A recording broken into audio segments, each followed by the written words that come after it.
Everyone, कैसे हैं आप सभी। आई होप आप सभी ठीक होंगे। देखिए, आज की जो हमारी वीडियो एमए सेकेंड ईयर वाले स्टूडेंट्स के लिए जो पॉलिटिकल साइंस ऑनर्स सिग्नल्स कर रहे हैं, आज हमारी बुक का नाम है MGP4। इसमें मैं आपको 2018 का सॉल्व क्वेश्चन पेपर कराऊंगी और मैंने आपको 2019 का सॉल्व क्वेश्चन पेपर करा दिया है, उसकी वीडियो अपलोड कर दी है और इम्पॉर्टेंट क्वेश्चन के 3 पार्ट भी अपलोड कर दिए। ये अब 2018 का। और देखिए स्टूडेंट्स, मैं इसमें आपको समझा नहीं रही हूँ, खाली आप पोज करके इसमें से पढ़ लेना, क्योंकि ये भी आपके लिए इम्पॉर्टेंट है। और अभी थोड़ा टाइम में थोड़ी दिक्कत है, इसलिए मैं बना नहीं पा रही हूँ वीडियो।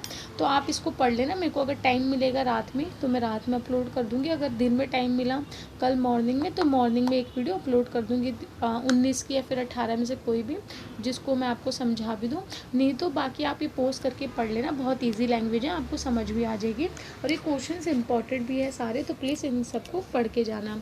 तो देखिए, आज का हमारा फर्स्ट क्वेश्चन है, गांधी की पश्चिम की समालोचना की संक्षिप्त विश्लेषण करिए। कि गांधी जी पश्चिमी के बारे में जो बताते हैं, पश्चिम की जो आलोचना करते हैं पश्चिम सभ्यता की, उसके बारे में बताना है कि वो क्या कहते हैं।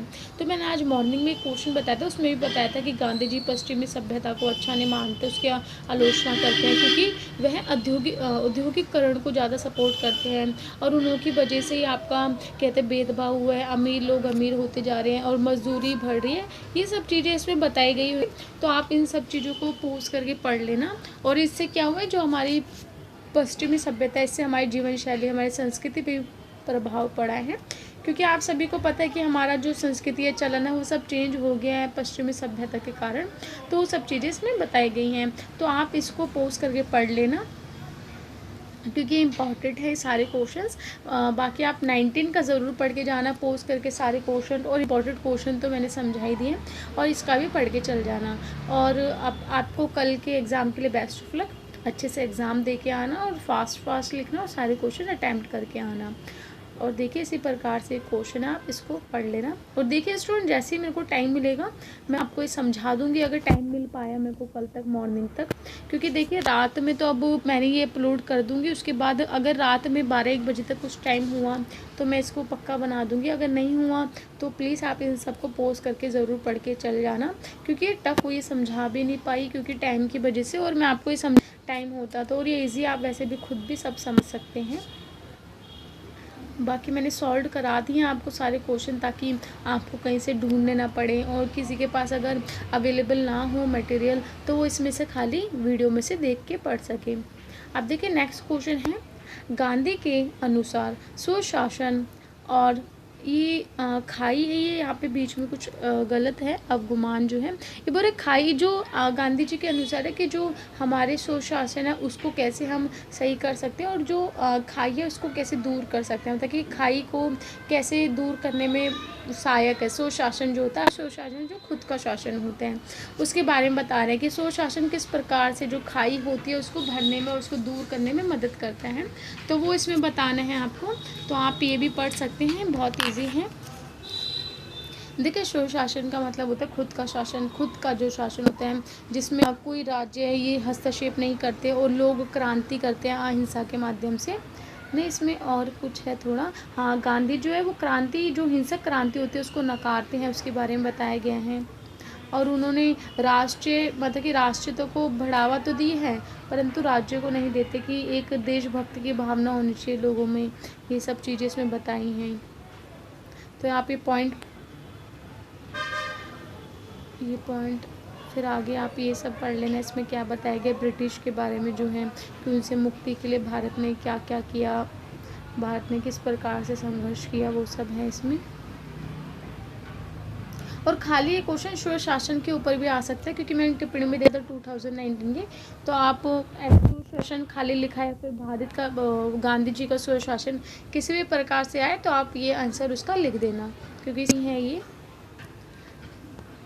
और गांधी जी जो थे वो ग्रामीण ज़्यादा सपोर्ट करते थे, कि स्वशासन में ग्रामीणों का ज़्यादा योगदान हो, और जो लोग हैं लोकतंत्र को ज़्यादा वो करते थे, तो वो सब इसमें बताया गया है। अब नेक्स्ट क्वेश्चन है,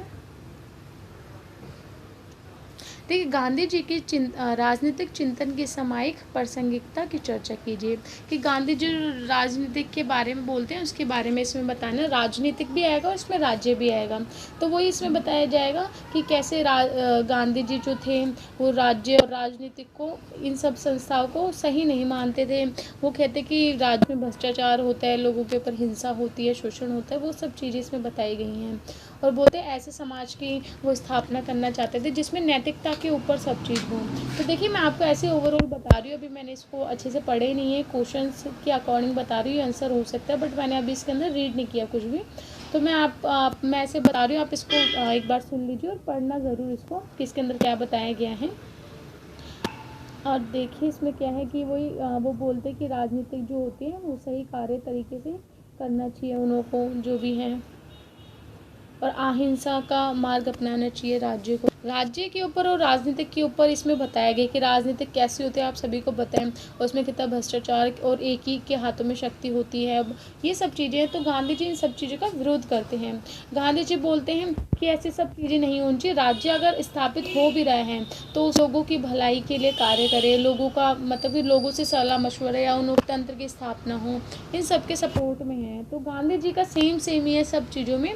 आप अगर कोई भी क्वेश्चन है तो उससे रिलेटेड आप और ये सब चीज़ें भी लिख सकते हैं जो भी आपको पता है गांधी जी के बारे में, जो भी आपने क्वेश्चन अभी तक मैंने आपको समझाए थे पहले इंपॉर्टेंट क्वेश्चन, तो उसमें से आपको जितना याद हो तो आप और क्वेश्चन में भी उससे रिलेटेड लिख सकते हैं अगर उससे रिलेटेड कुछ आता है तो। क्योंकि गांधी जी की विचारधारा तो चेंज नहीं हो सकती, जो है उनकी वही आप लोगे, तो इसलिए तो ये देख लीजिए जो है। और गांधी जी जो थे धर्म को ज़्यादा इम्पोर्टेंट मानते थे कि धर्म में सबसे इम्पोर्टेंट है, ये सब चीज़ें इसमें हैं। देखिए क्वेश्चन भी समाप्त हो गया। नेक्स्ट है सर्वहारा की इस अवधारणा को लेकर गांधी जी के नैतिकता के ऊपर बताना है। और नेक्स्ट ऐसे भी आ सकते हैं सर्वहारा की तानाशाही से आप क्या अभिप्राय हैं और तर्क दीजिए। देखिए सर्वहारा वर्ग जो है उसके बारे में बताना है कि जो मार्क्सवादी ने सिद्धांत दिया सर्वहारा वर्ग का, उसके बारे में इसमें बताया गया है कि जो सर्वहारा वर्ग है वो मजदूर वर्ग होता है। तो गांधी जी उनका सपोर्ट तो करते हैं कि मजदूरी नहीं होनी चाहिए, मतलब कि मज़दूरों को सही से वेतन मिलना चाहिए, सबका तो सपोर्ट करते ही हैं गांधी जी।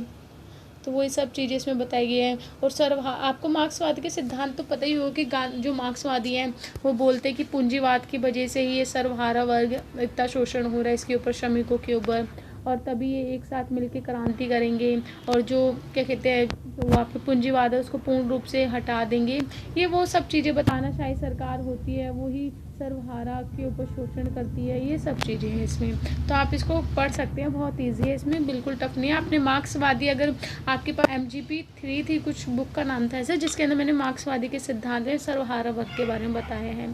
तो जिन भी स्टूडेंट के पास होगी वो इसको आंसर उनको आता ही होगा, क्योंकि उसके अंदर मैंने सर्वहारा के बारे में कुछ बताया था मार्क्सवादी सिद्धांत में, ये उन्हों की सिद्धांत है। क्योंकि और पर इसमें गांधी जी भी कुछ अपनी बातें रखते हैं, वो भी हैं।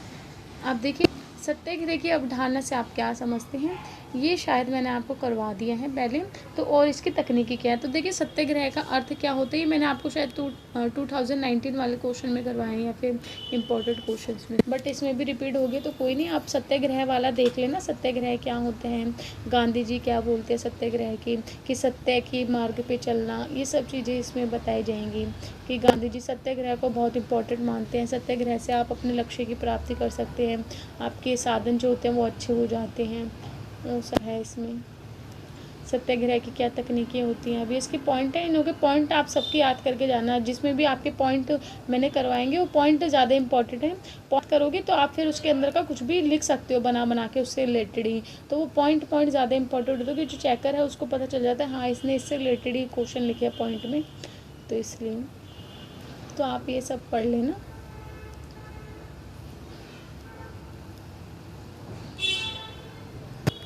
देखिए नेक्स्ट क्वेश्चन है अब गांधी का शांतिवाद बहुत हद तक अहिंसक के अनुरूप था, उसके बारे में बताना है। देखिए गांधी जो शांतिवाद की बातें करते हैं वो अहिंसा के ऊपर ही हैं। तो गांधी जो बोलते हैं ना मतलब कि अहिंसा के आप शांति की प्राप्ति नहीं कर पाते, उसके बारे में आपको अहिंसा के ऊपर इम्पोर्टेंट क्वेश्चन में ऐसा कुछ क्वेश्चन मैंने समझाए हैं आपको जिसमें अहिंसा और शांति के बारे में है, तो तो आप उससे भी ये उसका आंसर आपको ही मिल सकता है, आप उससे भी आइडिया लगा सकते हैं इसका, कि गांधी जी बोलते हैं कि आपको अगर शांति की प्राप्ति करनी है तो वो आपको युद्ध प्राप्त नहीं हो सकती, हिंसा से प्राप्त नहीं हो सकती, वही इसका आंसर बनेगा। बाकी और हिंसा की आलोचना करते हैं गांधी जी, वो सब बताया गया है इसमें। और गांधी जी बोलते हैं अगर आपको संपूर्ण शांति चाहिए तो उसके लिए आपको क्या करना पड़ेगा, अपने साधनों को पवित्र रखना पड़ेगा, आपके अंदर राष्ट्रभक्ति की भावना होनी चाहिए।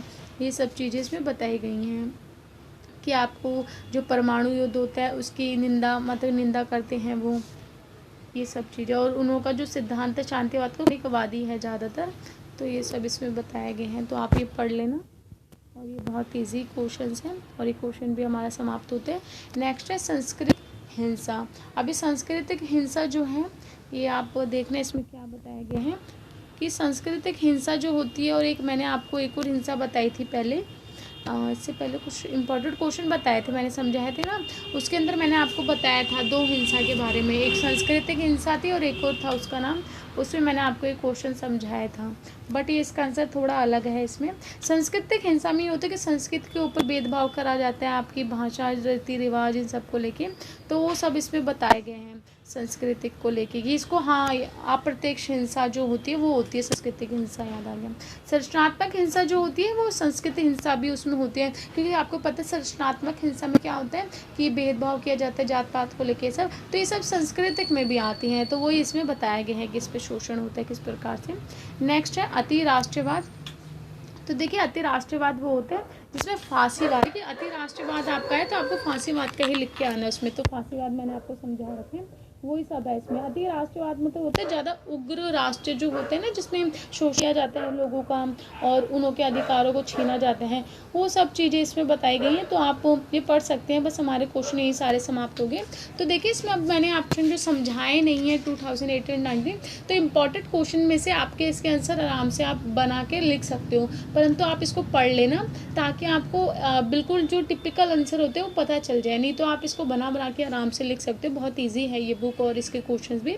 तो देखिए मैं आपको समझा इसलिए रही हूँ क्योंकि इसमें बहुत ज़्यादा टाइम लग जाएगा और वीडियो फिर अपलोड होने में बहुत टाइम लगेगा, तो फिर मेरे को जैसे टाइम मिलेगा मैं वैसे समझा भी दूँगी अगर मिल गया टाइम थोड़ा, या फिर क्योंकि अभी और भी मेरे को PDF बनानी है और भी एग्ज़ाम्स के लिए, तो इस